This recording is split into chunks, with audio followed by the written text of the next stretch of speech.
Young Africans wamepigwa faini ya milioni 30 baada ya kutumia vyombo vya kubadilishana nguo ambavyo sio sahihi. Kwako kama mchambuzi, taarifa ulipokeaje? Binafsi kwanza nafikiri swala la adhabu ni swala la kawaida katika mpira wa miguu, zipo kanuni, zipo, na naomba watu waelewe kwamba hatuzungumzi Yanga kuadhibiwa. Tunachokizungumza ni namna ambavyo wameweza kuadhibiwa na sheria na kanuni ambazo zimeweza kutumika kuweza kuadhibu, tukireflect na matukio mengi kama haya ambayo yamekuwa yakiendelea kutokea. Hapo ndio kwenye hoja ya msingi. Lakini kimsingi Yanga walifanya kosa kutotumia dressing room, sawa, ni sehemu moja hapo ya kuweza kutofuata taratibu za mchezo, na wakaenda kutumia nyumba ambayo iko nje ya kiwanja, wakaweza kufanya shughuli zao na baadaye wakaingia. Kwa hiyo ilikuwa ni kosa la kikanuni ambalo lipo, na kwenye upande wa kanuni adhabu zake zimeainishwa katika makosa yote ambayo atakwenda kinyume na taratibu za mchezo. Kuna faini ambazo zinaanzia milioni 5 mpaka milioni 10, 11 mpaka milioni 20. Hizo zimeweza kuweza kuainishwa. Sasa kuadhibiwa, wangepigwa milioni 5, wangepigwa milioni 10, 15, it's fine, kwa sababu ingekuwa iko within na kitu hicho kifanya sio ambacho kinakubalika.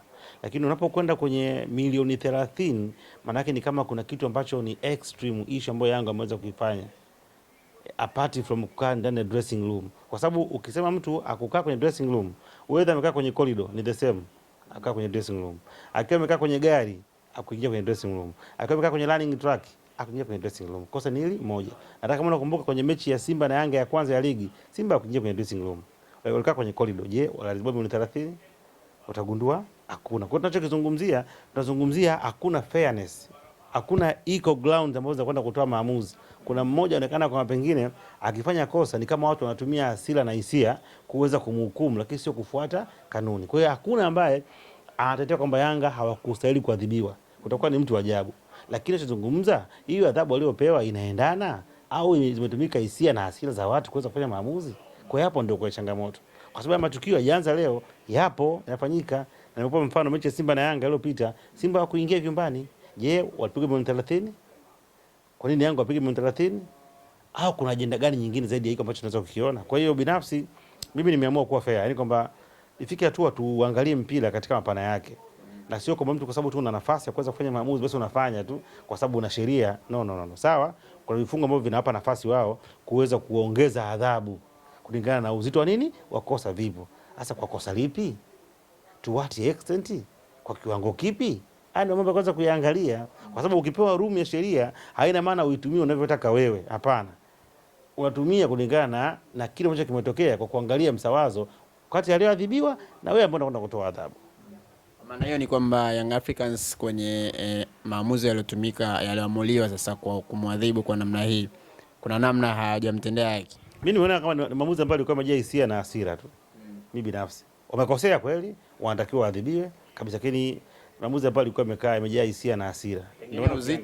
Pengine uzito wa Young Africans kutumia nyumba ya jirani ndo umeleta baada ya kwenda kwa nyumba jirani. What so special ambacho kimetokea? Wamedhuru nini? Issue ni dressing room brother. Issue ni dressing room tu. Any so what special ambacho kwenda nyumba jirani ni kipi? Kwa maana hiyo sasa kanuni zimewekwa lakini bado zinavunjwa. Yani kanuni zipo lakini zinakwenda kuamuliwa. Mtu anaamua kuwa bias. Yani mtu anakatwa anaamua kufanya maamuzi bias. Yani sio kuangalia justice kwenye kila upande. Zipo kweli. Nani kasemaje? Kuwa na mandate ya kisheria kuweza kuadhibu haikufanyi uamue kwa utashi wako. Angalia na mazingira yaliyopo. Ile nyumba iko nia baina pale na Yanga mpanga mstari pale, wameingia, wameenda wamefanya, wameingia, walivunja taratibu gani mwingine zaidi ya hiyo? Kwani kuingia kwenye chumba ndo nini? By the way, yani kuna nini? Zimekuwa tu ni taratibu za mchezo ambazo mtu amevunja, na mara ngapi timu zinakuja zinavunja hizo taratibu. Lakini kingine kama watu ambao kwa wadania kutaka kujenga mpira, ishi kama hii Yanga ameenda nje ya nyumba, haikutakiwa tu kuweza kumwadhibu. Ndio maana hata mahakamani yule ambaye amefanya kosa ameshikwa, kile lazima pewe nafasi ya kujitetea. Utetezi maana yake unaweza ukapata hidden thing ambacho baadaye kaja kukusaidia kwa kesi nyingine kama hizo. Yaani maana ya kujitetea, mtu hapo kujitetea unaweza ukagundua kitu kingine kipya ambacho kaja kukitumia kama reference katika kesi zinaweza kuja kufuata baadaye. Kesi kama hii, kwa nini Yanga wanaamua kutumia nyumba ya nje? Wanaacha uwanja. Kama kweli unania kujenga, itakiwa waite, uwasikilize. Pengine wana hoja za msingi ambazo wangekupatia zingeweza kukusaidia, kwa sababu matukio ambayo yanakimbiwa sio kwa mechi za Yanga tu. Pamekuwa pana scenario nyingi zinazozungumzika kuhusiana na mambo ambayo yamekuwa sio rafiki kwenye viwanja, timu zote zikilalamika kwenye mahoteli. Hasa yote lazima yakomeshwe. Unanifahamu sijui? Kwa hiyo itakiwa wao wakae nao, bwana, nyinyi imekuaje mnakwenda kukaa kwenye nyumba ya jirani? Mamlaka inakaa, unasikiliza. Ukisikiliza utapata kitu, waadhibu. Lakini huku unatafuta solution ile jambo ambalo linaweza kuonekana, kwa sababu Yanga sio wajinga tu watoke tu from nowhere waende kwenye nyumba. Si unaelewa? Si wakati chumba kipo.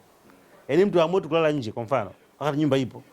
Usichukulie poa, maana kuna sababu ya msingi ambayo ipo. Je, umekuwa na willing kutaka kuijua sababu? Hauna haja kujua, hauna haja kuoji, wewe unaadhibu tu. Hii changamoto ya timu kuto kutumia vyumba rasmi vya kubadilishia nguo ilianza kwa watani Young Africans na Simba ambao wamekuwa mara nyingi wakifanya hivyo, malaika wa Simba kwa Yanga. Sasa hizi tumeona wameanza kuambukiza na kwa timu zingine ndogo hizi. Nini kifanyike kwa bodi ya ligi, TFF pamoja na wana michezo wote kuweza hawezi kufanya chochote. Yaani hao mimi kwa pande yangu nafikiri ndio wana entertain. Mimi binafsi nafikiri ndio wana entertain kwa sababu haya mambo hajaanza leo, yameanza muda mrefu sana, mambo tunayasikia muda mrefu. Lakini uone hatua ni kama vile wanakosa guts za kuweza kulishughulikia hili jambo. Kwa hiyo ni wala ukisema nini zikifanyike, hamna kitakachofanyika. Itashaenda kupigana faini milioni 30, 50, 40, 60, watakusanya pesa basi. Kwa sababu havijaanza, nakwambia vijaanza leo, vimeanza muda mrefu.